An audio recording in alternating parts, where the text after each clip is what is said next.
sweet pound for pound. UFC thrills, stills nights get loud. Big EQP, that's how we get down.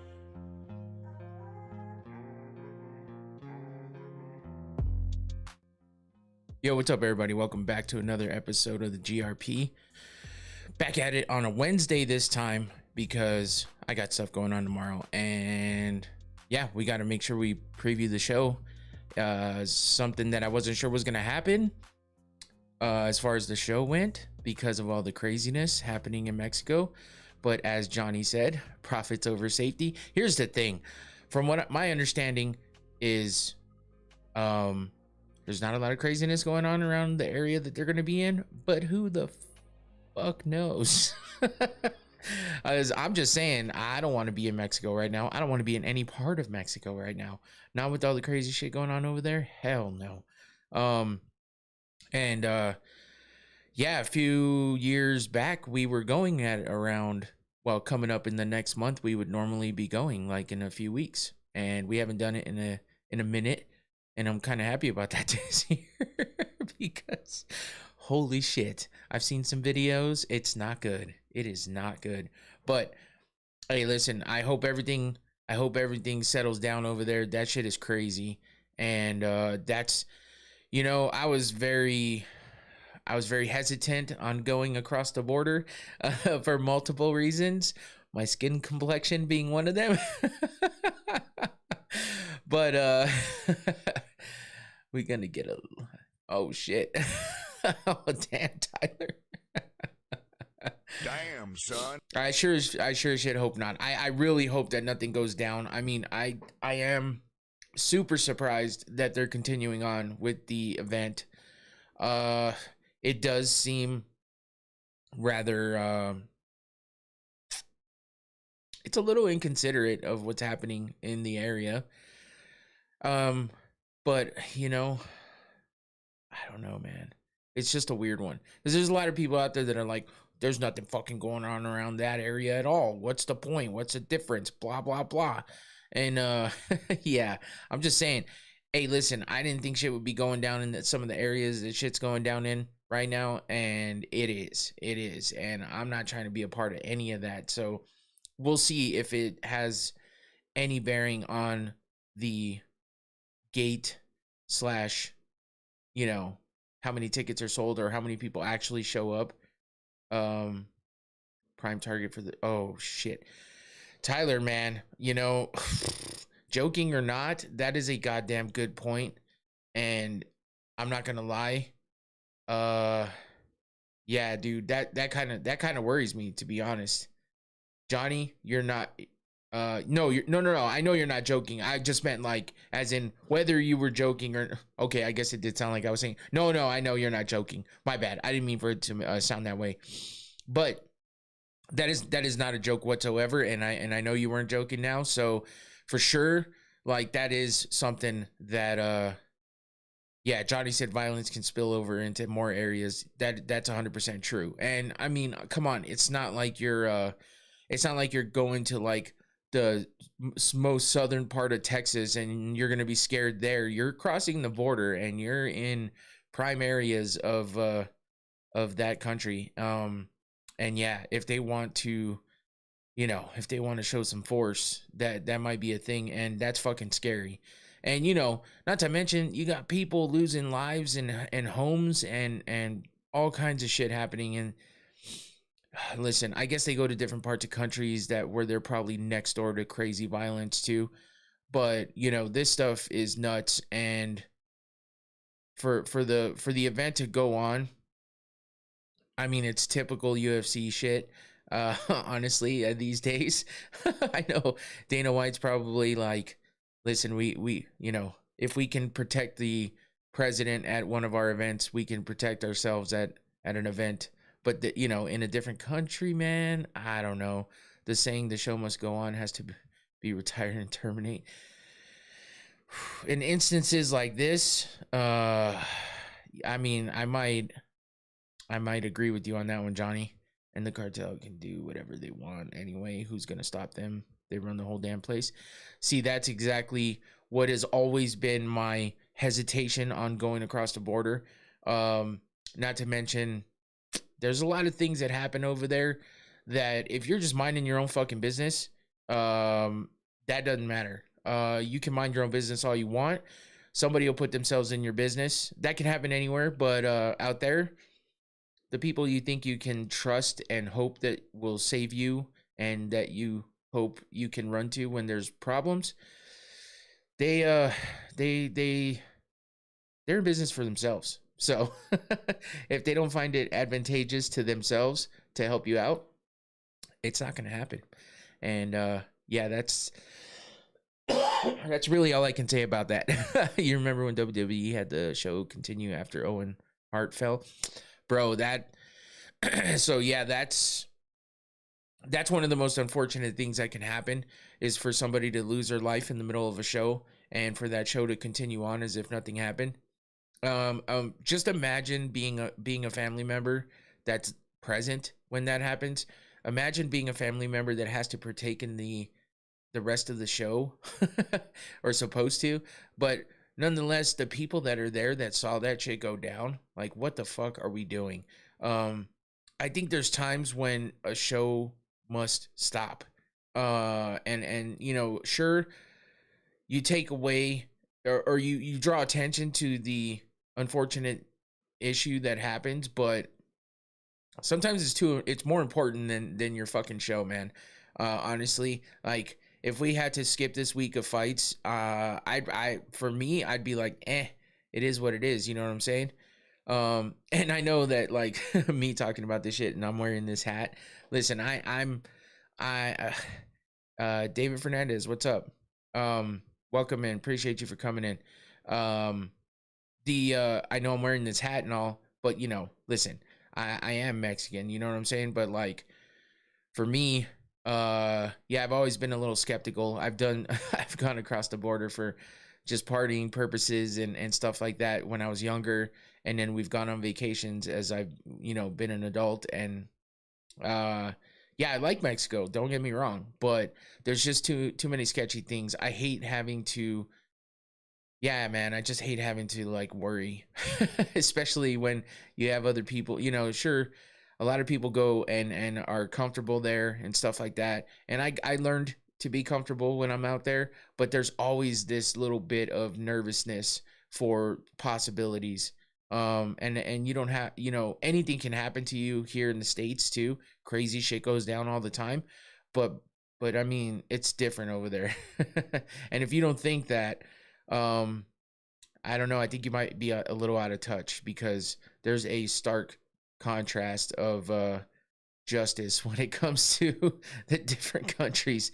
You can talk all you want about the bad politics and corrupt shit that goes on in the US, but when you go over there and other countries, there's a lot of other things you got to worry about that you can be comfortable doing in the States. So for me right now, I ain't trying to do any of that. So they have the Alex, why not just move it there? Oh, the Apex.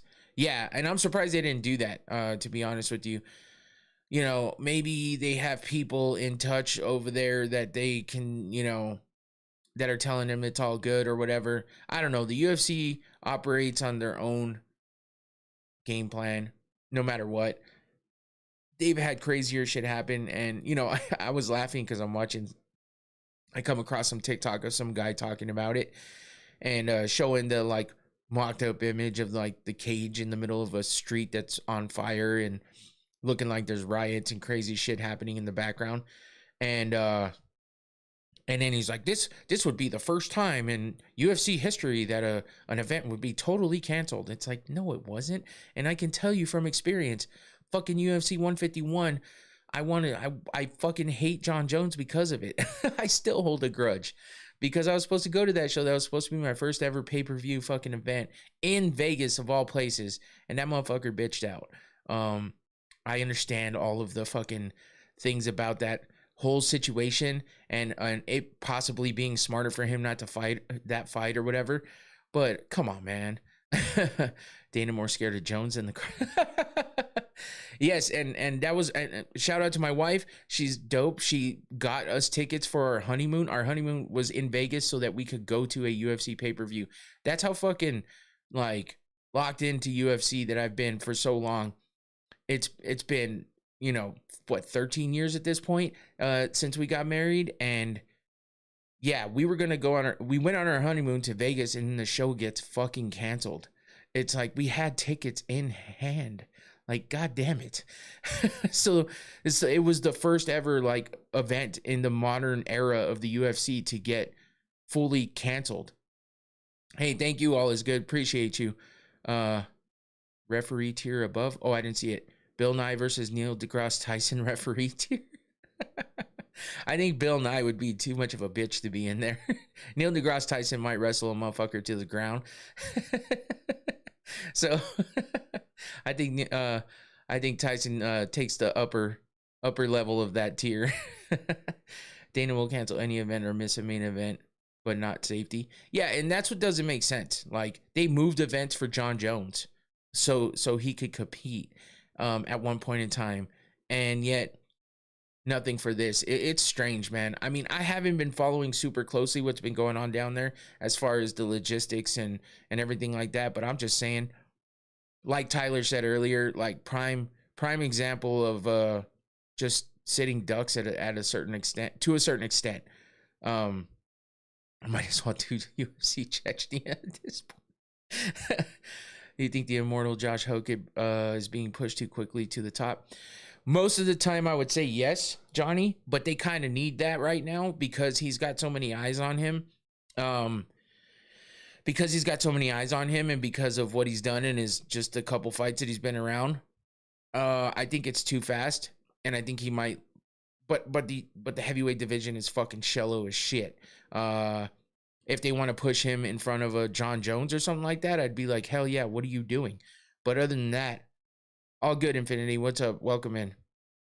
But other than that, I mean, it's prime time for somebody like Hoka to capitalize on becoming an even bigger, star in that division if he can hang. But if he's not truly ready for it, then it might become a detriment to him. And if you look bad in a weight class that is as shallow as the heavyweight division is right now, oof, that it's gonna be over quickly for you. So yeah, it's a tough one. Rankings matter sometimes and don't matter sometimes. Yeah, I mean, what the fuck are the rankings really, though? If you ever paid attention to who does the rankings, it's a bunch of random fucking bullshit things. So they can claim that it's, outside sources doing the rankings, but the UFC fucking handles that shit. Like, why the fuck is Derek Lewis up three spots in the rankings when he just lost his last fight? Why is Colby Covington all of a sudden back in the top 15 when he hasn't fought in how long and lost his last fight? What are we doing? Like, who the fuck does this? Curtis should fire his manager. Back-to-back fights against unranked fighters. Curtis. You talking about Curtis Blades? Okay, yeah, Curtis Blades. I'm used to seeing it with a K. Doesn't he spell Curtis with a K, I think? That's why I was like, Curtis, who the fuck are we talking about? But yeah, man, Curtis Blades. But he's one of those guys, it's like, he could have capitalized quite a bit, and he just kept losing, unfortunately, at the times that he needed to win. So I don't think that he necessarily deserves to be in the position that he's in, but he he lost the fight. That's really all there is to it. It is with the C. Okay, what the fuck was I thinking then? Weird. I don't know what I was thinking with that. My bad, Johnny. Whatever. But I know Blades is spelled weird. It's definitely not spelled normally. It's got that Y in the middle. But maybe that's what I was thinking of. I don't know. People were saying Hunter Campbell was the solution, but from what I can see, he ain't solving shit. Acosta call him out. Number 4 versus number 5. Okay.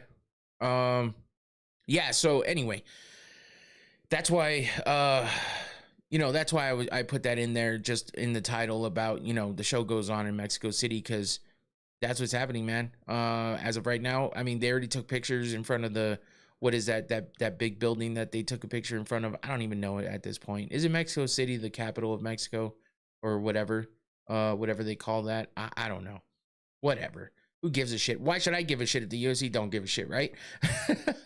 I guess they got their ducks in the row in a row if they're having it over there and not worried about shit. So we're just here to talk about the event, because regardless of what's happening in the world, the fights are going on. So we got fights happening on Saturday. There's been a lot of crazy talks and stuff about a lot of other stuff going on, and I just want to touch on a couple things before we do that. I decided to not just go too crazy with the visuals sometimes with some of this stuff, because it's just one of those things. It's almost better if we kind of do have to show with like just going over some topics that we just discussed, and then go into the visuals and things like that when it comes to, you know, previewing the fights or what, you know. Hopefully that works for you guys. And yeah, so before I go too far though, let me hit up my sponsor. As usual, I gotta give a shout out to my sponsor, Octagon Smelling Salts. I gotta make sure I take a big whiff of this so I can get going and be sharp and awake and alert for the show. I make sure I do it on here so you guys can see, you know, the effects, and you know, just kind of give a shout out to the product, show that I use it, because I really do. I use it all the time. So once again, you shake it up to activate all the material in there and get the effects going, and then we'll give it a nice big whiff. This is the most potent bottle, the red cap. As you see, it gunks up a little bit because there's always a little bit that gets stuck on the edge, but there is a liquidy substance in here, as well as some, as you can hear, some kind of rocky substance as well. It's all the different material that goes into giving you that effect. So let's take a big whiff here. Ooh, yeah, that was a good one. And I always close my eyes, but it always affects my eyes. It always makes my eyes water, but that's a good one. Octagon Smelling Salts, I use it all the time. It's great for when you're driving long distances, when you're, a lot of power lifters and weightlifters use it. There's all kinds of different uses for it. So you can scan that QR code on the screen, or you, no, no, David, just smelling salts, man. No rocks, no other kind of rocks. But yeah, you can scan that QR code on the screen. There's a link in the description below. It's always there. You can always go back to any of my shows and find that link, and go check out the website. It'll tell you a bunch of information. It'll tell you a bunch of information about the product and good uses and stuff. There's 3 different potencies, so you don't have to start off with the most harsh one. And there's different scents and stuff you can add to it. So it's a good product. It's affordable. It lasts you a good long time if you take care of it, and it's effective. So check it out. Octagon Smelling Salts. Appreciate you for the sponsorship as usual. I got another bottle here even. Cocaine is a hell of a drug. I used to have that drop. I don't have it set up anymore, but I should probably put it in here for whenever somebody brings up that might be what that is. Anyway, moving into something else. I did have my interview last night with Reese McLaren. Reese McLaren is a former one championship fighter. He fought for them. He had about 17, 18 fights with them. He fought for the title at one point in time with one championship against Bibiano Fernandez. He probably should have been linked up to fight Demetrius Johnson at some point in time, with the way that his career was going in that organization. But at the end, they Tyler,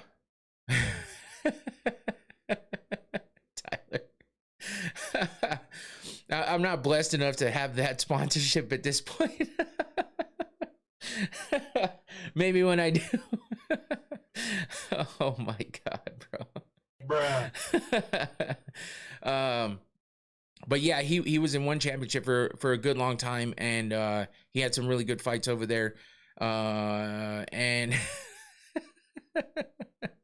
holy shit. What's happening with you, man? But yeah, he had a good little run over there, but at the end they held him back, just like the guy I spoke with, Stephen Lohman, before him, that I interviewed. They both had issues with not getting fights and not getting a release and just being held back on the bench, basically doing nothing. So it's a damn shame that they that organization's holding people back like that. It looks like they're leaning more towards going straight up Muay Thai style fights and grappling and stuff like that. They don't seem to be big and heavy on the MMA stuff anymore. They had a lot of good names over there for a while, and they seem to be doing big things, and now it's just kind of phasing out. It's weird.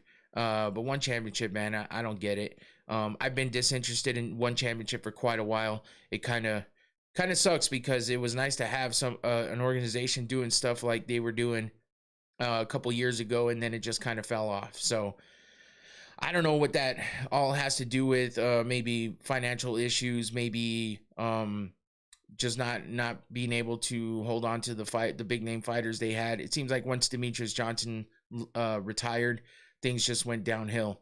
So it's tough. But he talks about it a little bit in the interview. We talked about possibilities for him coming up next. He seems real focused on trying to make his way into the UFC. And there's a couple other interesting things going on in that interview. So I did put the link for that down below in the description as well. And Combat Sports Today is the channel that you can find that on. I will be putting it on my channel in a couple weeks or so. I just let it sit on CST for now because they did get me the interview. That's how I do my interviews. I'm a part of their interview team. And I haven't done any in a while, so I'm finally getting back into it. I just times weren't linking up, matching up and stuff like that for me, because a lot of times, I actually interviewed him later at night. It was about 10:30 here my time when I interviewed him because he's in Australia. So there's a lot of different time zones and stuff like that have to be, coordinated, and it's tough. So for me, I can't really take the time off during the day to do, like a 20-minute interview. I wish I could, but I can't. So a lot of times I miss out on stuff, but it's unfortunate. So hopefully one of these days I'll be getting some, I'll find a way to get involved. And they've interviewed some guys that have wound up in the UFC or are in the UFC, guys and girls. So hopefully one day soon I'll get to interview somebody that's in the UFC currently. That'd be awesome. But until then, I'm enjoying being able to talk to professional fighters from any organization. And it's fun to do. And I'm super lucky that Combat Sports Today jumped into my chat one time and asked to collab. And I've been doing it ever since. And it's cool to have those guys to be able to talk fights with and be in a group chat with and be able to hear, their stories of interactions with fighters. A lot of them go to live events, and some of them have even been credentialed for media stuff at some of these events. So they do a lot of things. They've done a lot of big things in only the few years they've been around. So it's good stuff, and they keep you very up to date with all the breaking news and everything else that they can. They're pretty on top of everything. So you can go follow them on any of their social media pages, as well as go give them a like and a subscribe over at their channel on YouTube as well. And that's where you'll find the interview. It was just uploaded earlier today.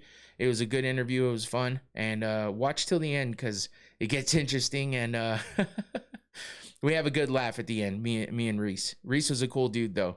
So it was nice to talk to him. And I wish him all the luck in everything he's got going on in the near future. So it sounds like he's got some stuff lined up. And I think you're going to see some good things coming from him. And maybe one day we'll see him in the UFC as well. Anyway, other stuff going on. A lot of talk about the Conor Benn signing with Zuffa Boxing. There's a lot of chatter about the fact that he's getting paid as much as he is, the $15 million or whatever. And there's a lot of fighters talking about it. Sean Strickland talked about it, of course. There was a couple other people out there talking about it. Michael Venom Page was on Ariel Helwani's show, or the Boys in the Back, actually, because Helwani's out. But they were talking about all of that when he was a guest on their show as well. So people have mixed emotions. Everyone seems to be kind of being careful about what they say, obviously, because they don't want to upset the UFC, but also it's kind of unfair what's happening Sean O'Malley, which if Juice Man was here would probably be saying he's just a crybaby, but he was talking about it as well, working as hard as he does to become as entertaining as he's been, and a former champion, working his way up and doing all that, and yet he still has never been paid that much for one fight, much less a couple fights mixed together. Yeah, he would definitely be saying no, Sally. But yeah, it's tough, man. It's tough because now that Zuffa Boxing is under the TKO banner, and you know, with the UFC there too, these guys can actually complain about it because of the fact that, listen, they're they're paying them top money. You know, they got Jaya Pataya and now Conor Benn, and obviously we know what Conor Benn's getting paid. And I don't think the UFC really, or I don't think Dana White really is happy with the fact that they have to disclose with the boxers how much they're getting paid, or you know, they don't have to keep it under wraps, because a lot of the UFC guys don't talk about it because they kind of can't. They're not really supposed to. I mean, they can, but they're not supposed to. And you know, the UFC, they'll hold grudges, so they're too worried about getting reprimanded or being held back because of things that they talk about in the media and stuff. Even though Dana talks all the time about you can say whatever you want, blah blah blah, there's always some kind of repercussion, whether it's small or not, or whether it's in the forefront in the public, or it's, you know, behind the scenes. Stuff always happens, and we hear it from the fighters, especially when they leave the organization. So it's a tough situation, and man, I feel bad for the guys and girls, the women that are out there that are suffering through not getting paid more when they should be, and when they're so easily able to, you know, pay these boxers this much, but yet they won't pay their top fighters in the UFC that much, because not even Conor McGregor has really made that much for one fight. Not in the UFC. Maybe something close, but that has, you know, that had to do with pay-per-view revenue and stuff like that too, and that no longer exists. So with all that being gone now, Ronda Rousey talked about it. You know, if they were to pay her, if they were if they were to pay her that much, or as much as she feels like she's worth, she said that you know, it would trickle down to the other fighters. It would have to, and people would put pressure on the UFC to pay them as they're paying Carano and Rousey what they feel like they're worth. If they were to pay them that much money, probably as much as the MVP is going to pay them, then that would affect the rest of the fighters and what they would have to do with fighter pay. So that's probably one of the big reasons why the UFC passed on that. Plus, the UFC is not really doing fights like that so much. Maybe the White House event is a little bit different. It's kind of a one-off type thing like the Sphere was, but you know, they're not really doing the whole bringing people back and resurrecting careers and stuff like that. They're looking at trying to make bigger star, or maybe they're not really trying that hard. I don't know if they're really trying that hard, but they're definitely more in the business of up and comers and people that are fresh in the sport. Of course, they'd be interested in bringing back Conor McGregor. There's been talks of that, and it sounds to me like people are thinking.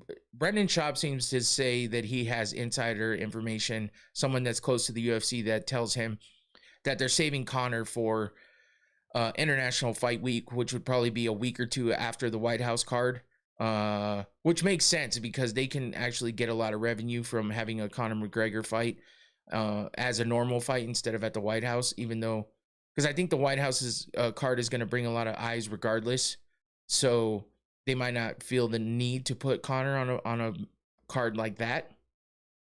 So a lot of the stuff he's saying makes sense, but he says it as if he knows already. Crop cop, man? What? Crow cop, is that what you're saying? But yeah, so, and then he's also saying that it's gonna be, or there's a lot of rumors going around that it's gonna be Carlos Prates versus Conor McGregor, which some people might think that's a great fight, but I don't know that that's the best misspelling, man. But I don't know that that's the best matchup for him right now. That might not be a favorable matchup for him right now, but it depends on what Conor comes out. It's been a while since he's been in there, and we don't know what kind of Conor McGregor is going to show up. So it's always a toss up, and always a you know, I was just sitting here wondering like what's going to happen next. When are we going to get the announcements for the fight card for the White House? That's what most people are interested to find out. So I guess we'll have to just wait and see. It's definitely going to be interesting to see what they do with it, though. When's Conor going to come back? Is he going to come back? And will he only fight one fight? Or will he have a couple? Because he has 2 left on his contract, but people forget, man. Brandon fought. Oh, yeah, he knocked out Crow Cop, which was insane. If it's Protez versus McGregor, I'm betting the family life savings in Protez. yeah. I feel like back in the day, someone like Protez versus McGregor would have been fun, and McGregor would have had a better chance. But I think McGregor coming back now, being older and not having that experience in the ring as he's, you know, as he's had in the past, I don't know that he can hang with Protez right now. So that would be kind of nuts. Put the whole world on Protez, matter of fact. Yeah. Yeah. So, yeah, we're going to have to just wait and see what happens with that White House card. It's going to be interesting to find out whenever they do release it. As for now, though, we have Mexico City this weekend. Regardless of all the chaos happening in Mexico right now, it is what it is. The UFC is doing the damn thing. So let's get into that and get to talking about it. Oh, God, I can't even talk. Get to talking about it a day early than usual. But like I said, I got something going on tomorrow. And I wanted to make sure I did it live so we can still interact. In the past, I've done the pre-recorded ones, but I like the interaction with the chat. You guys make it fun and keep it interesting. So I prefer to, you know, go live anytime possible, unless something else holds me up from that.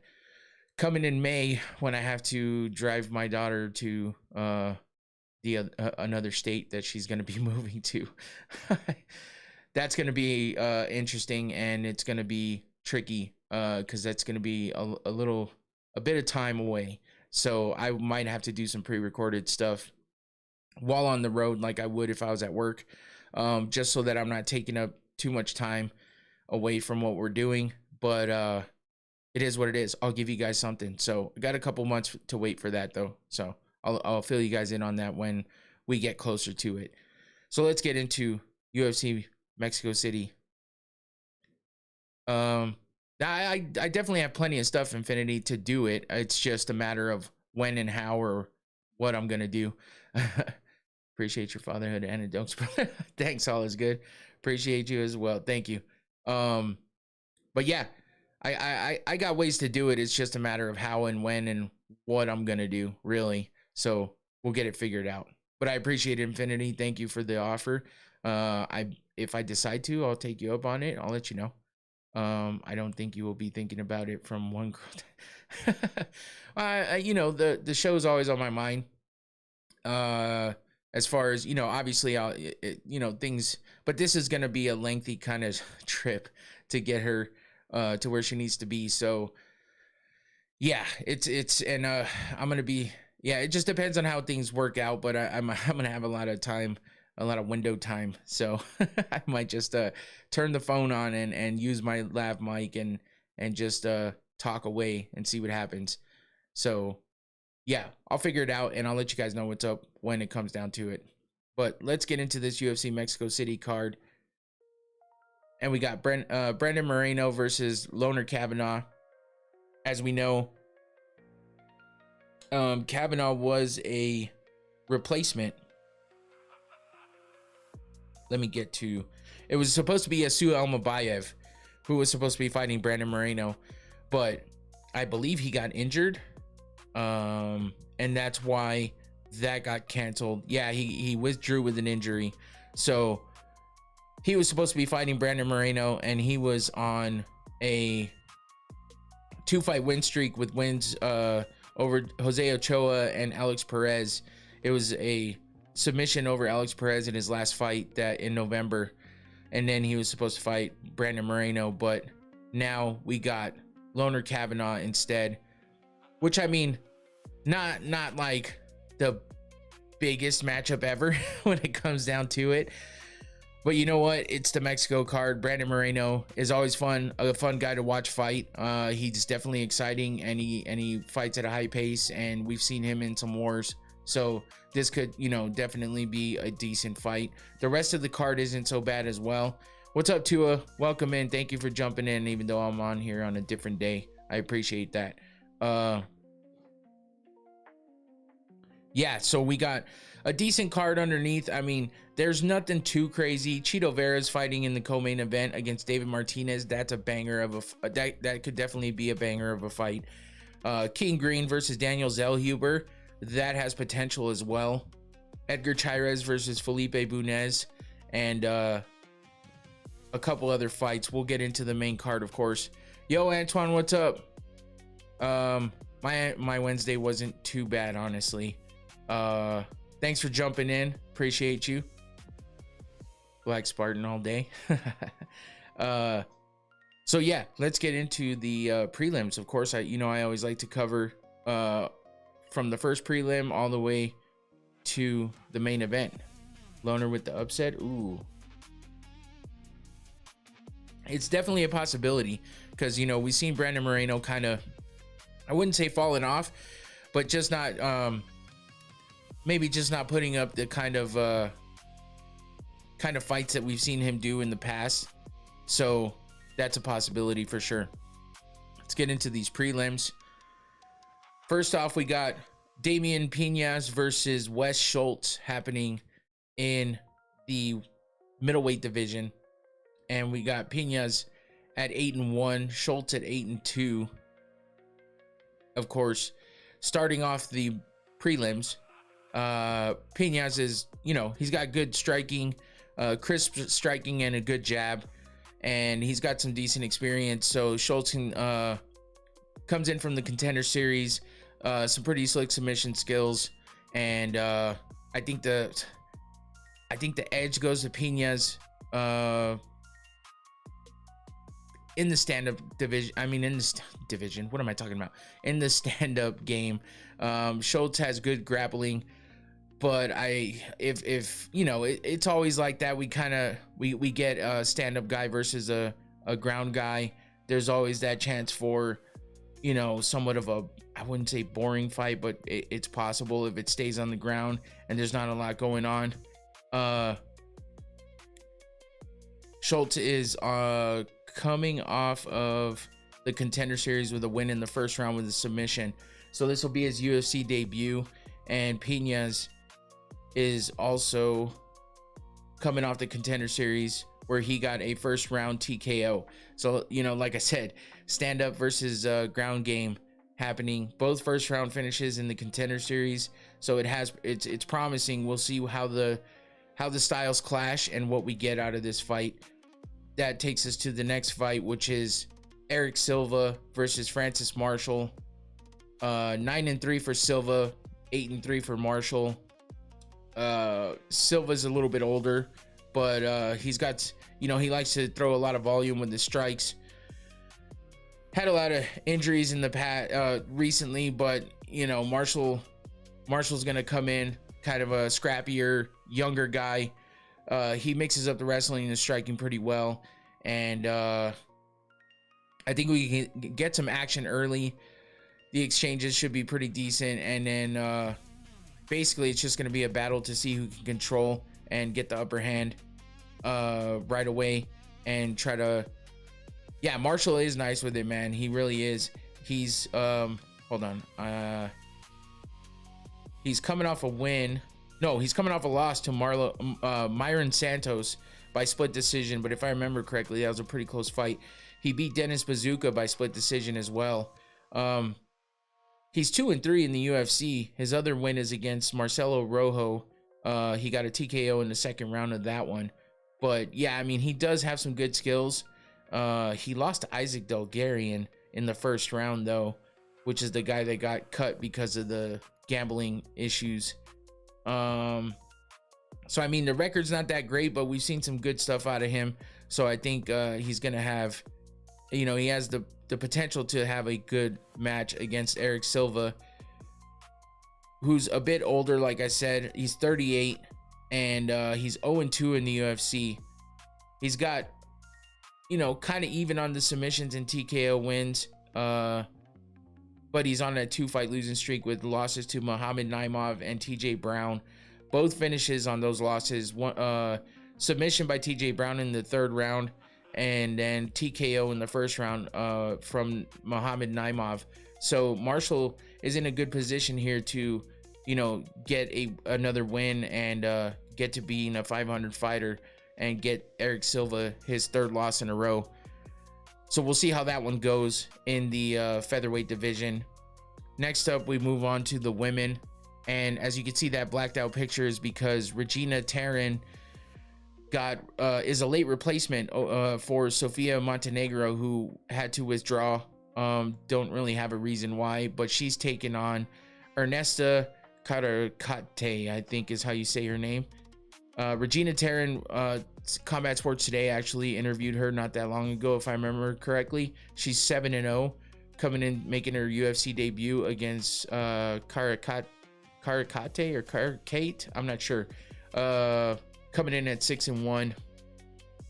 Taryn with that undefeated record. Her nickname is Kill Bill, which is pretty sick. She fought in, what is that? She fought in Combate. She had a scheduled bout in the Contender Series that was canceled, but she's fought in a couple of different organizations. Her last fight was a 1st round TKO win with a right hook that finished the fight back in November of last year. So she's making her UFC debut, coming off a nice win. Ernesta is 1-1 in the UFC, coming off a win herself against Nicole Kalari by split decision back in January of last year. So it's been over a year for her. We'll see how she comes in against the UFC debut of Kill Bill, which should be pretty interesting. I heard that Quentin and Umar going to be in her corner. And whose corner? Taryn? Or fuck, I wish I Caracate, I think that's how you say her name. Damn it, I knew how to say it. I heard it earlier and I can't fucking remember how to say it. But yeah, I feel like that should be an interesting fight in the women's division. It's at a, looks like a catch weight at 130. So, which is, you know, typical considering a late replacement. I mean, it is what it is. Next up though, we have Silva de Andrade, Douglas Silva de Andrade, coming in at 29-6. He's 40 years old. Holy shit. And he looks every year of that. But he's 7-6 in the UFC, coming off a loss to Miles Johns. A lot of decisions lately for him, but he's been on kind of a win-loss streak.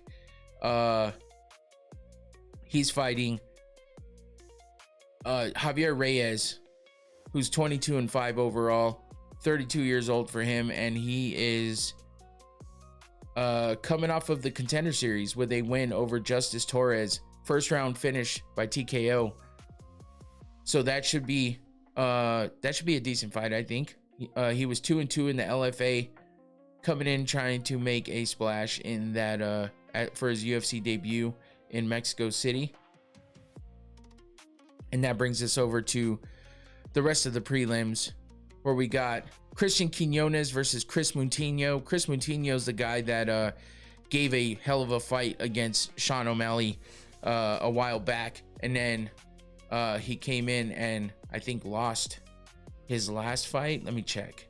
He's 14-7 overall, 0-3 in the UFC, which is crazy. Yeah, he lost his last fight, that's right, to Malcolm Wellmaker. He got knocked, a big knockout from Wellmaker in the 1st round. Before that, he was on a decent win streak. He even competed in some boxing, but he had a bunch of finishes before he met up with Malcolm Wellmaker.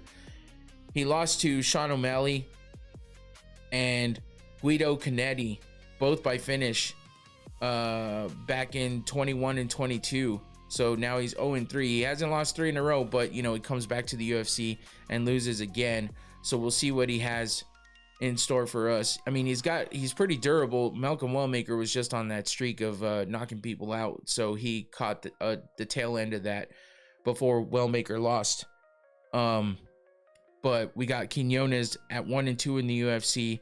Lost his last 2 fights though, by submission So I don't think Moutinho does a whole lot of does a whole lot of ground fighting, but he seems to keep it on the feet quite a bit. But with Quinones having lost his last 2 fights by submission to Kyung Ho Kang and Raoni Barcelos, both by rear naked choke. If Moutinho can get him in there,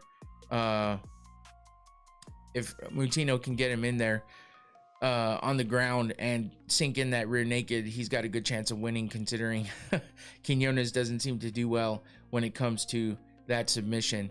He's the worst active fighter in the UFC. I don't know how he's still on the roster.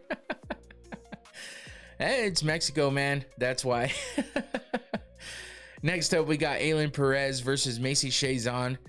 This could be an interesting one. We've seen some decent stuff out of Aylin Perez. She's the chick that likes to twerk on girls after she gets the win, but she hasn't done that in a minute. Maybe she hasn't truly done it the way that she was doing it before. Three Stooges eye pokes versus automatic power slap hits, GRP penalty tier. What? Oh man. I don't even know what you mean by that, but that's hilarious. Aylin Perez is 5-1 in the UFC. She is on a 5-fight win streak. Her last fight was against Carol Hosa, unanimous decision win there, but before that she had a submission over, I can't even say that chick's name. Didn't she do it on Marab? She definitely did in a video, yeah. And she has one of those, you know, OF pages too, so if you're interested in that, go figure, considering she's twerking all over everybody. But she beat Jocelyn Edwards as well, by unanimous decision and her and Edwards had a beef spanning from she definitely does.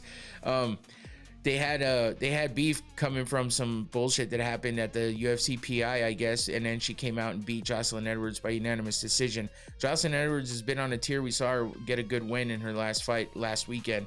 So, but Perez is on a 5-fight win streak, and Macy Chiasson is a decent fighter. You know, we've seen her up there in contention previously, but right now she's on a 2-fight losing streak with losses over Ketlin Vieira and Yana Santos, 2 tough opponents though in the women's division, and those are unanimous decision losses for her. Her last she was on a 2-fight win streak before that with wins over Penny Kianzad and Mayra Buena Silva. When she wins, she can win by stoppage, but you know, if it goes to decision, she's getting beat lately, so we'll see how that goes. I hate Perez, but she is skillful on the mat and she improves every fight. That's true, as you can tell by her record right now, being 5-1 in the UFC on a 5-fight win streak. Macy bad to the bone, Chiasson. We'll see how bad she is against a streaking fighter like Aylin Perez with five, you know, coming in on a 5-fight win streak. That's a tough thing, but that's a tough thing to overcome. But we've seen it happen recently, so we get somebody on a long win streak like Fluffy Hernandez and gets beat by Sean Strickland, although he was a former champion. So it's not out of the realm of possibilities, but we aren't at that level with these two women. But you know, Aylin Perez is hot right now with the wins, so we'll see if Macy Chiasson can come in and stop that. Otherwise, she's looking at some tough times with losing 3 in a row. And then to finish off the prelims, we got Jose Medina versus Ryan Gondra. Medina with that fucking stupid hair. I can't stand. Remember when chicks were doing that back in the day? I would call them skunks all the time with the fucking white thing in their hair. And this dude is like stuck in the fucking early 2000s with that stupid ass hair. I don't know. I'm being a hater, I guess. But Gondra is 8-1 overall. And coming off the Contender Series where he got a first round finish over Trent Miller, so that was a good contract when looking like old ladies. Yeah, so he's coming in on a high note. That was back in August of last year, so he gets his UFC debut in Mexico City. He was 2-0 in LFA as well.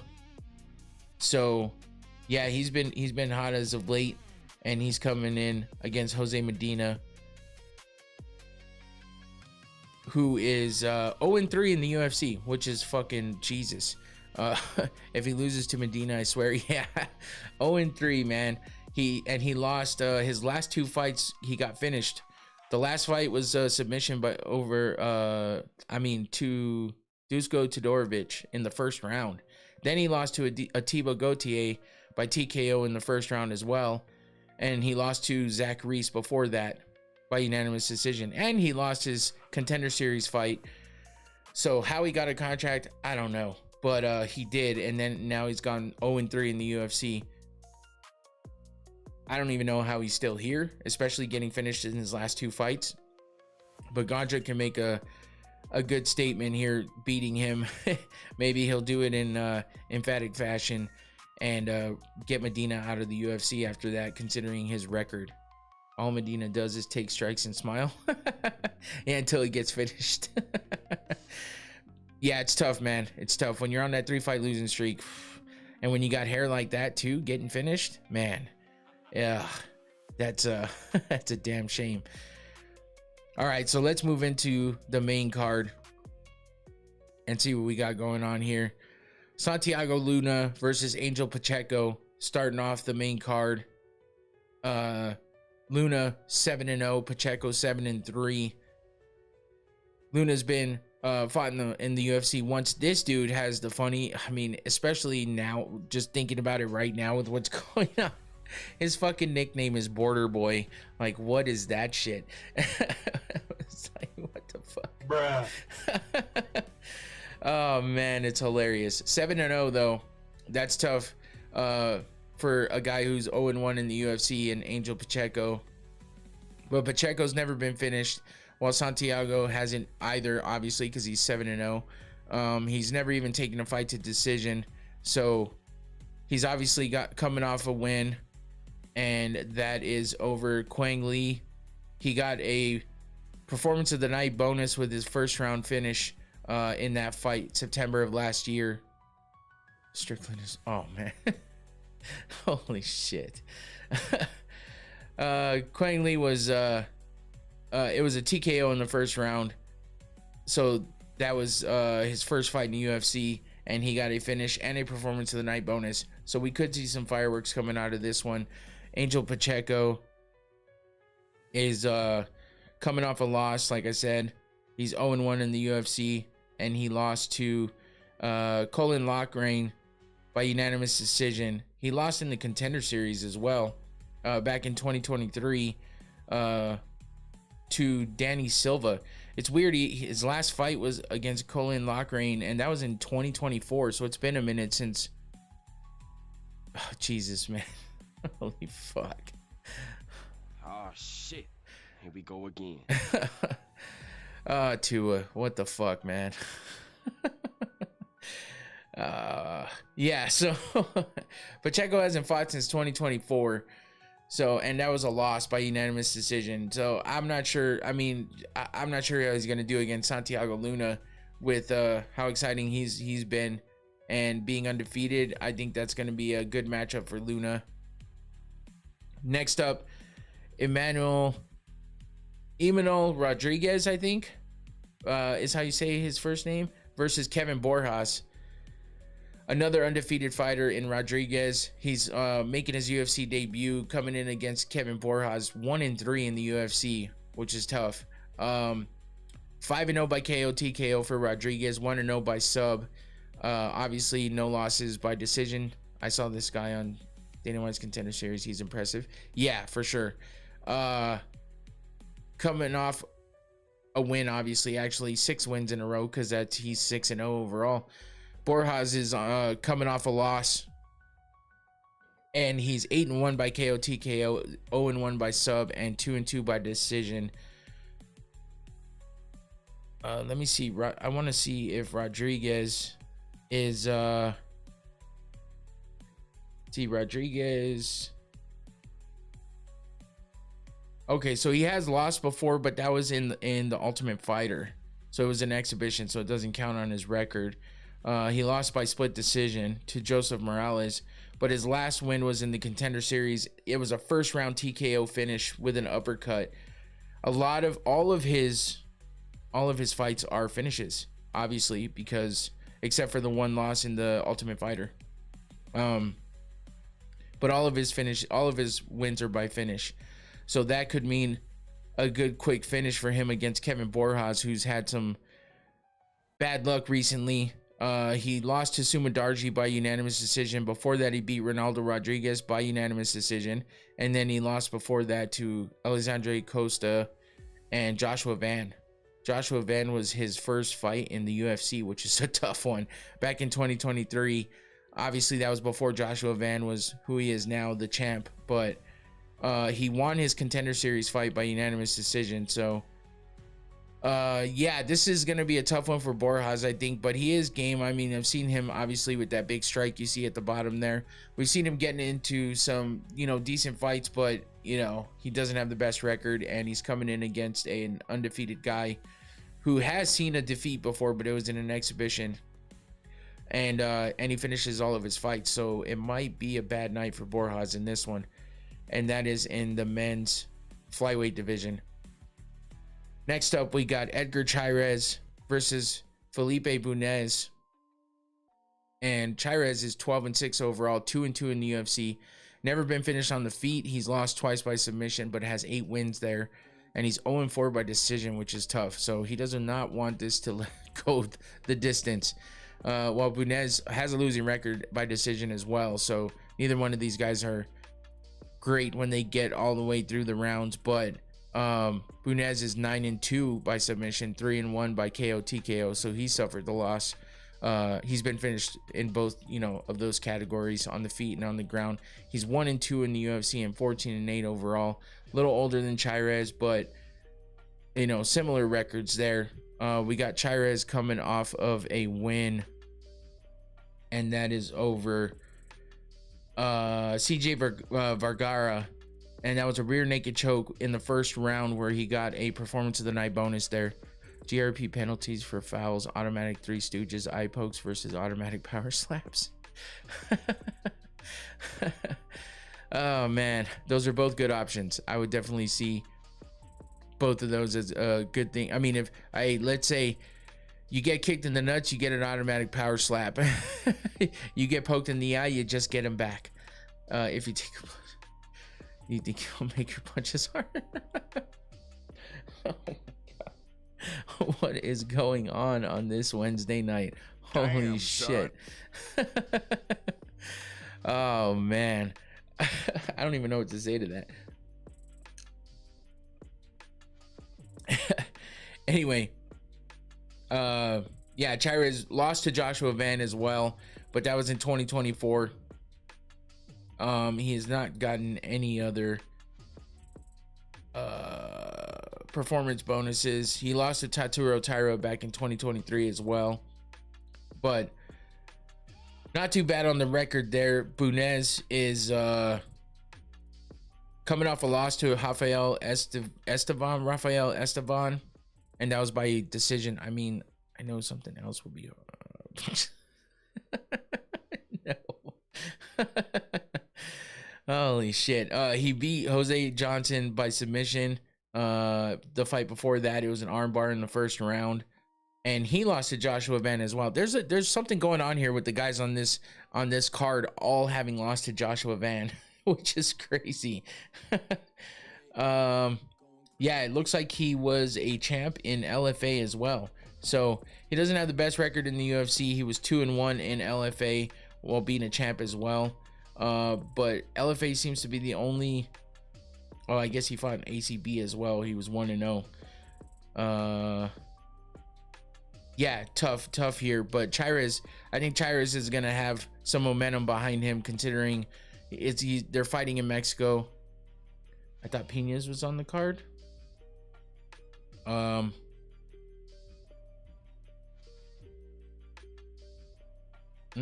guess not. Oh, he was in the. He was the first guy on the prelims. I was gonna say, I thought I said him. Yeah, he's the first fight on the prelims versus Wes Schultz, right? That's the first fight of the night on the prelims.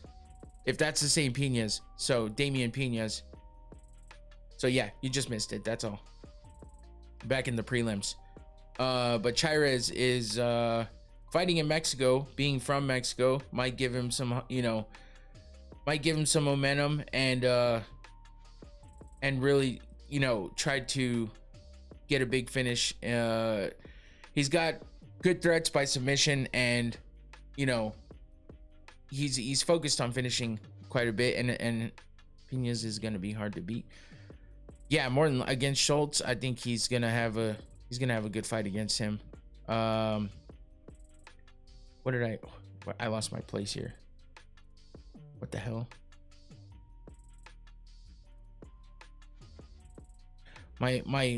I keep having an issue with where I have my notes and it keeps jumping around when I don't even do anything with it. So that's why, like last show too, I don't know, I gotta figure out why it's doing that, because it's driving me crazy. But yeah, Chairez is definitely gonna be looking to show out in Mexico, considering he's from there, and I think he's gonna definitely try to get a finish, and that should be a decent fight. Let's see. That brings us over to Daniel Zellhuber versus King Green. Oh man, King Green. He's coming off a win, right? But it's one of those things where, especially Daniel Zellhuber's on a 2-fight losing streak, which is why I guess they made this matchup, right? But Green coming off a split decision win over Lance Gibson Jr. I mean, I don't remember that fight being all that great, and being that it was a split decision against Gibson, I felt like I gotta be at the TV early to see Mr. Piñas. Yeah, you definitely do. Don't miss that first fight. Before Green beat Gibson, he lost to Hoofy by that spinning heel kick, and then comes back. That was in March, and then comes back in December and beats Gibson.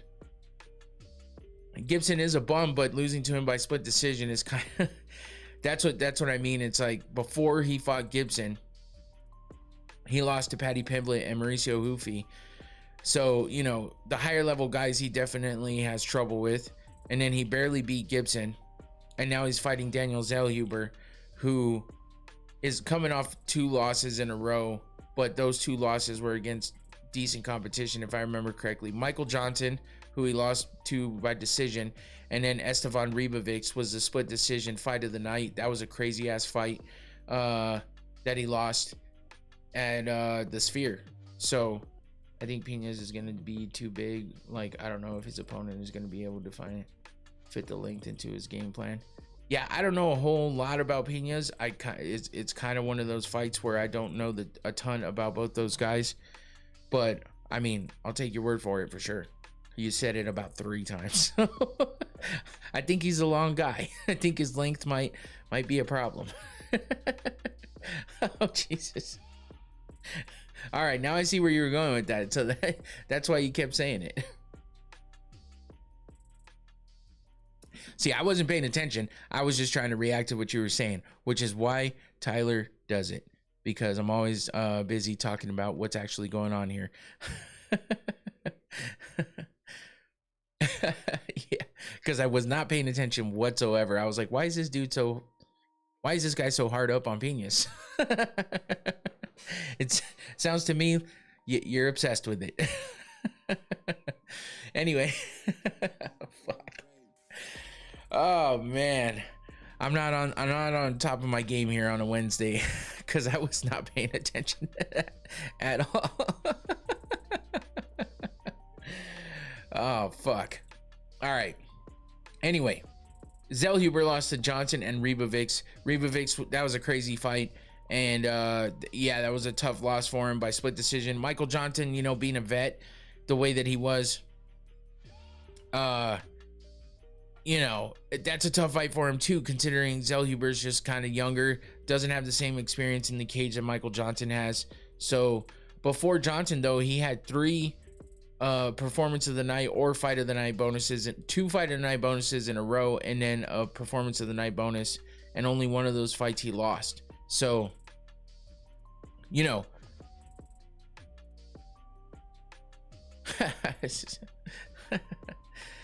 yeah, Bobby, I just put King Green in there because that's what he's listed as now. I don't know, man. I don't agree with it either. I thought he was actually supposed to go back to Bobby, but I don't know what happened with that. It's a weird thing. I don't get it. Just keep King as your damn nickname. I don't know why you had to change it completely. But anyway. All right, Infinity, appreciate you. But yeah, Rebavix, not Rebavix, Zellhuber lost to Rebavix and Michael Johnson. So it's gonna be, I think he's got what it takes to beat Green, especially if he gets in a war with him. He's you know, Zellhuber's durable. We've seen him take punches against Rebavix, and you know, but King Green has as much experience as Michael Johnson, if not more. So that might be the thing that's tough for him. He seemed to have struggled with the experience of Michael Johnson. But I mean, King Green struggled with Lance Gibson Jr. in his last fight, and I think Zellhuber's way more talented than Gibson. So he's never been finished at all, Zellhuber, and obviously King Green has been. So maybe we'll see a finish from Zellhuber here, unless Green just is on top of his game coming into this fight, because we have seen some good out of Bobby Green, but you know, it's tough. He just hasn't been the most impressive fighter in a while, and especially when he's fighting the higher level of competition. So it's going to be a tough one for him against a younger guy. And oh shit, hold on one second.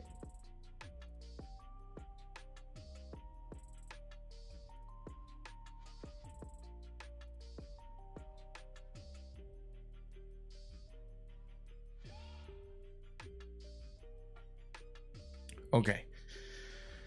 Anyway, yeah, moving on. Sorry, that was a call I had to make sure was good. Next up, we got the co-main event, and that is Chito Vera versus David Martinez. This is probably the fight that I'm most excited for, because we've seen David Martinez, you know, 2-0 in the UFC. Great fights he's been in both of those fights. He's finished both of those fights. Oh no, his last fight was a decision with Rob Font. I forgot. I'm sorry. It was a decision, but it was a good fight with Rob Font. I mean, his first fight was a big TKO against Simon Oliveira. He got a performance of the night bonus there. I don't know. I think it's too early to talk about him being a future champ for sure, but I think he's definitely I have been to Mexico, Antoine, a few times actually. I was talking about that earlier when we were talking about all the issues in Mexico. But yeah, I think he's definitely a great fighter. I mean, he's 13-1 overall, 2-0 in the UFC. He's never been finished. He's only lost one by decision. He's on a 2-fight win streak for his 2 fights in the UFC, and he got a unanimous decision win in the Contender Series as well. But he always shows up and shows a great and he always shows up and shows great skills when he's in there.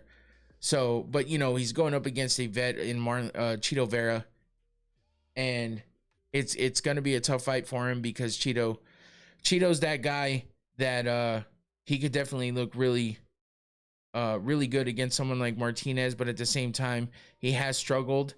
He's on a 3-fight losing streak. He lost to Ayman Zahabi, who, you know, I wasn't really sure that he was going to lose to. So that was a tough fight for him. He lost by split decision. He lost to Davison Figueiredo, and he lost to Sean O'Malley, obviously, when he fought for the title. And he didn't look like himself in that Sean O'Malley fight, but O'Malley just looked really good there. I doubted Antoine, and I went to Rocky Point for both times I've been to, or not both times, but every time I've been to Mexico. So that's pretty much just vacation style stuff, you know what I mean? But yeah, Vera needs a win here for sure, on a 3-fight losing streak against a tough younger guy. And David Martinez, like Antoine said, he's definitely polished. He's got great skills, and he's 10-0 by KO TKO for David Martinez. And while Chito's never been finished, you know, he's still lost a decent amount of fights. 11 losses by submission. I mean, by decision is crazy. So he shouldn't. He should definitely be winning by finish if he's gonna win. But David Martinez is a tough guy, and he's only lost once by decision. So yeah, it's not really in the biggest favor for Cheeto here, unless he has really honed in his skills and gotten over all of these losses. I feel like he needs to tap back into the Cheeto of old when he was on a pretty decent win streak that led him to a title fight. And you know, he only lost to Corey Sandhagen in between a 4-fight win streak and then a win over Pedro Munoz. He beat people like Dominic Cruz, Rob Font, Frankie Edgar, Davey Grant. He beat Sean O'Malley back in the day in 2020. That 4-fight win streak he was on, he got performance of the night bonuses on or fight of the night on all of those fights, which is crazy. Even though 2 of them were by unanimous decision, they were fight of the nights. And he's been involved in a lot of big fights and he's got a lot of great skills, but David Martinez is one of those younger guys. He's got great skills, especially, on the feet, and he's a finisher. So Cheeto's going to have to work hard to overcome the skills of Martinez and see if he can get things working here and get out of that loss column, because he's 0-3 in his last 3 fights, and he definitely needs a win. So it's going to be tough for him with somebody like Martinez, but I think he has the experience in the cage, and he has the skills to do it. It's just, is he going to be locked in? Is he going to be ready for somebody like David Martinez? That's the big question, and I hope so, because while I think David Martinez is a great fighter, and I like watching him fight, I like Cheeto, and I want to see Cheeto, kind of get one more run out of him before it gets to be too late. And I don't want to see him go out on a bunch of losses, even though he hasn't really been getting finished. It just sucks to see him losing as much as he has been. So I would love to see him get back in the win column and put together another nice run. So we'll see. Do you think Marlon is declining at 33? I don't know what it is about him. I don't know what it is about what's been happening with him in his past 3 fights, besides losing to the champ at the time, Sean O'Malley, and then losing to Davison Figueiredo. Like, it was just it's just a tough fight, I guess, for him in that one. And then Amin Zahabi, it's crazy, man. You wouldn't think that he'd be losing to Amin. If he was the Cheeto of old, he would definitely have beaten Davison Figueiredo. So I think that loss to O'Malley really got in his head. But I mean, he's not getting finished or anything like that. So I think he just needs to get over whatever kind of mental lapse he has going on right now and turn it around. And he can do that against someone who's exciting like David Martinez and younger. If he gets a good big win off of him, that would definitely be the right way to start a turnaround. So it'd be nice to see him get that. And that brings us to the main event in Brandon Moreno versus Loner Kavanaugh. Loner Kavanaugh jumping in after Asu Almabayev had to pull out due to injury. And we got Moreno with the experience, of course, 23-9 overall, 11-6 in the UFC. He's 5-1 by KO TKO, 11-0 by sub, which is a good number there. Double digits in that submission category for wins, and never been finished by sub. 7-8 by decision. If Moreno loses, just retire. Yeah, it's been tough for him lately too. I mean, he is coming off a loss, and he's kind of in that same boat as Cheeto. Like, what the hell's going on with him? He was on such a good roll. Win or lose, he was an exciting fighter and was fun to watch and stuff. And then lately, it's just been kind of tough for him. Loner Kavanaugh's coming off a loss as well, though. He's never been finished on the ground either, but he's 4-1 by KO TKO and 4-0 by decision. He's 2-1 in the UFC, 9-1 overall. A little younger than Moreno, but we got Brandon Moreno coming off a loss to Tatsuro Taira, which was in the second round. Tatsuro Taira, those on a heater right now. Before that, Brandon Moreno was on a 2-fight win streak with wins over Amir Albazi and Steve Erceg, both by unanimous decision. But Kavanaugh is one of this rankings wizards. What? Yeah, he got unanimous decision wins over Albazi and Urseg. Before that, he lost to Royval and Pantoja when he lost the title. So, yeah, I mean, he's been fighting against the highest level of competition in that division. You know, against Figueiredo, he won. Kai Kara France, he beat. He lost to Figgy back. You know, he's got a bunch of wins and losses over Figgy. Because he magically got ranked off and lost. Okay, I got you. Yeah, so I mean, it's not like Brandon Moreno's been on like a tear of losses like Cheeto has been, but he just hasn't looked the same as he was in the past. And that's what scares me about him going up against someone like Loner Kavanaugh. Let's see. He's coming off a loss to Charles Johnson in the second round where he got TKO'd, but before that he was on a 2-fight win streak with wins over Jose Ochoa and Felipe Dos Santos, both decisions. So his only wins in the UFC have been by decision. His win in the Contender Series was a first round TKO, and then his loss was a second round TKO to Charles Johnson. So Charles Johnson though was looking good at that point in time. So yeah, that's a tough opponent and not a bad loss as far as I'm concerned for Kavanaugh. So they're both looking to get back in that win column. One loss, both of them arguably lost to Urseg. Okay. Yeah, so I mean, it's not like, that's what I'm saying. Moreno's not on the worst streak ever. I think we're just used to seeing him fight a little better than he has been. And I just think where's he at? Like, where's he at with things? Is he looking, I mean, does he have the potential to get back in contention and fight for a belt again? Or, did that last loss against Pantoja just kind of ruin his chances with, being able to ever become a champ again? It just seems like he's been struggling regardless of the outcomes of his last fights. And I think with Kavanaugh, he's only got that one loss, but it was his last fight. And we'll see if he can overcome that. I don't think we'll see him back in a title fight. Yeah, I mean, he's been in there for so many times. And, that's just, I would love to see him maybe get one more chance or something. But I don't know. Like, it's just tough with Moreno. He needs to get back to fighting the way he did in the past. But he's been in a lot of wars too. So that might be part of the problem. Him and Royval are out of the picture. Okay. Yeah, so I mean, it's tough. It's tough for Moreno. I think that I don't know that he's been left in the dust in flyweight, to be honest with you. I think he has potential. I don't think that he's that far away. I think if he puts together a couple good fights, he's got a chance, but I don't think that he's completely out of the game yet. I think if he loses this one, especially if he loses badly, then that's really going to put him in that I mean, okay. Moreno looked dope against Amir and Steve.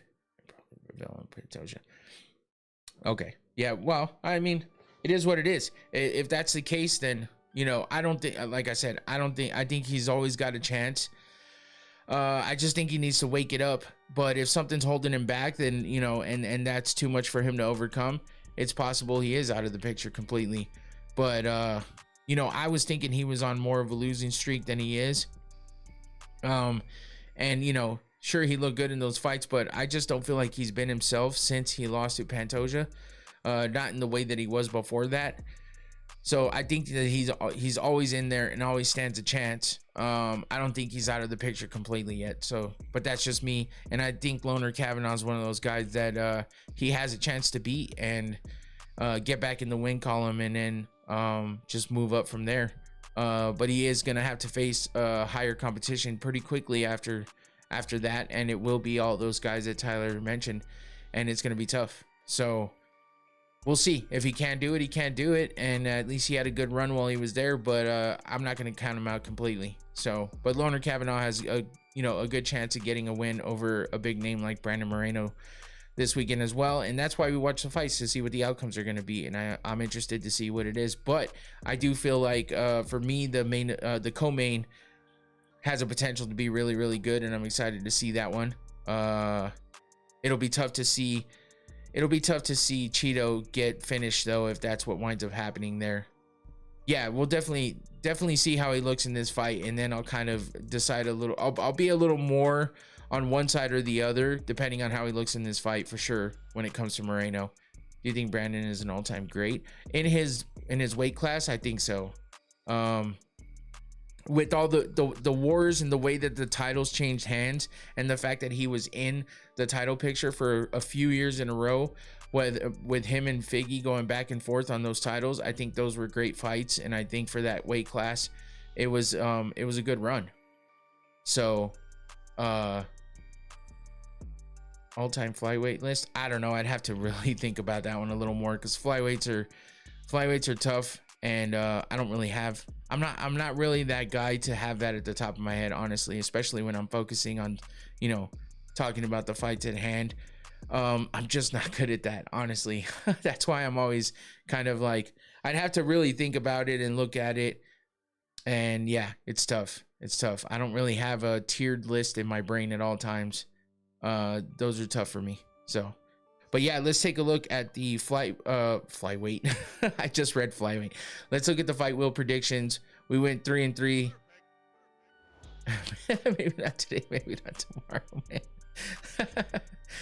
We went 3-3 in the fight wheel predictions again last week, just like the week before. So it was 3-2 for the first two fights of the year, and then 3-3 and 3-3 for the next fights. So we'll see if we can get that tiebreaker in here and have it be a winning fight wheel prediction week for the fight wheel predictions, of course. I don't know where I was going with that, but let's get this going for the first spin. First fight wheel prediction for UFC Mexico City. And we start with, is it going to get to Brandon? No. Angel Pacheco to beat Santiago Luna. Oh, shit. I just lost my... Oh, there it is. Angel Pacheco to beat Santiago Luna in that first fight of the night. And I'm not sure that that's how that one's going to go. So that might be a tough first pick, because Luna looks like he's got a decent upper hand on Pacheco. But that's what the fight wheel predicts for the first fight of the night. Let's go to the next one. We're going to boycott the White House card, right? No, probably not. But why would you want to boycott it? Kevin Borjas to beat... Oh, shit. Kevin Borjas to beat Imanol Rodriguez. I don't know that that's happening either. So that's a tough one. The fight wheel is kind of cooked right now, as far as I'm concerned. Unless Borjas really has momentum to get a big win, considering he's coming off a loss, that's going to be tough for him, though, against Rodriguez in that fight. So 2 down, 4 to go. Let's see what else the fight wheel has for us for UFC Mexico City. Oh, shit. Loner Kavanaugh to beat Brandon Moreno in that main event. So if that's the case, it's going to be tough for Moreno to lose that one, and that'll be 2 in a row for him, and losing to a younger guy like Kavanaugh. Oops. But we'll see. I mean, we'll see. So far, I mean, that's not too bad of a pick, because it is possible, depending on what Moreno shows up and how he looks. So halfway through, we already got the main event picked. Let's see what else the fight wheel has. Daniel Zellhuber to beat King Green. That's a good possibility. I could see that one happening. Unless he struggles against another vet like he did against Michael Johnson.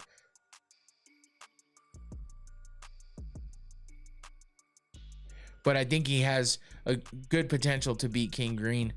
But again, it depends on how Green comes out too, because sometimes he looks really, really good in there, and sometimes he looks horrible.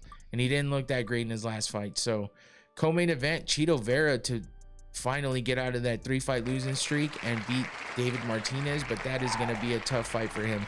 So we'll see if him being a vet helps to beat David Martinez. And that brings us to the last fight for the fight wheel predictions for UFC Mexico, and that is going to be Felipe Bunez to beat Edgar Chairez. I don't think that's going to happen. So this is going to be a tough week if what I think is actually going to happen happens for the UFC in Mexico City. Because according to the fight wheel, Angel Pacheco is going to be the undefeated Santiago Luna. That's going to be tough. Kevin Borjas to beat the undefeated Imanol Rodriguez. I don't know about that. Loner Kavanaugh to beat Brandon Moreno. That one's a little more feasible. Daniel Zellhuber to beat King Green. That seems right. Chito Vera to beat David Martinez is going to be a tough one, but I would like to see that happen. I do like David Martinez a lot, though, the doctor. It is what it is, though. I like Chito Vera a lot, and I'd like to see him get out of this little slump that he's in. And Martinez is still young enough to have a lot of time ahead of him. So let's give Chito one more good run. And then Felipe Bunez to beat Edgar Chairez, but Chairez fighting in Mexico, being from Mexico and the type of fighter that he is, I don't know that that's going to be a good pick there, but it is what it is. Those are your picks for the fight wheel predictions. Totally random, and yeah, we'll see how it does. 3-3 last week. We'll see what it does for this week. And that about wraps it up for me. UFC Mexico happening on Saturday, regardless of all of the violence and craziness happening in Mexico right now. They seem to think it's all good, but I love Black Spartan all day. All right. So, yeah, we'll see how Black Spartan. We'll see how the fights go, and let's hope for no craziness happening around this UFC event, because that would absolutely suck if something does go down. But you know, it's tough when you go into an area that things are so crazy as far as politically and criminally at the moment for Mexico. But they're in Mexico City, and people are saying that that's far enough away from all the violence and craziness, but it could spill over, and let's hope that's not what happens. But yeah, it's always a chance you take, and the UFC seems to have all their, affairs in order here. So let's hope for the best and be able to enjoy the fights. And let's hope that all the stuff in Mexico calms down and people stop having to deal with the craziness that's happening over there. As far as I'm concerned, though, that's it for me. We are here a day early, so make sure you come back on Sunday for the recap of UFC Mexico. We'll talk about everything that happened. Thank you for streaming Rojo Tori, man. Thank you, all is good. Appreciate you. Come back on Sunday for a recap of UFC Mexico. Let's hope we're just talking about the fights and nothing else crazy. Yeah, it's gonna be in Mexico City, Tua. That's why I'm wearing this hat. And yeah, it's in Mexico City, which is insane. So let's hope that we're not talking about any crazy shit that goes down. I feel bad for all the people that are having to deal with all the craziness. So let's hope that all calms down for them over there as well. But that's it for me. I'm out of here. Take it easy. Have a good night. Peace.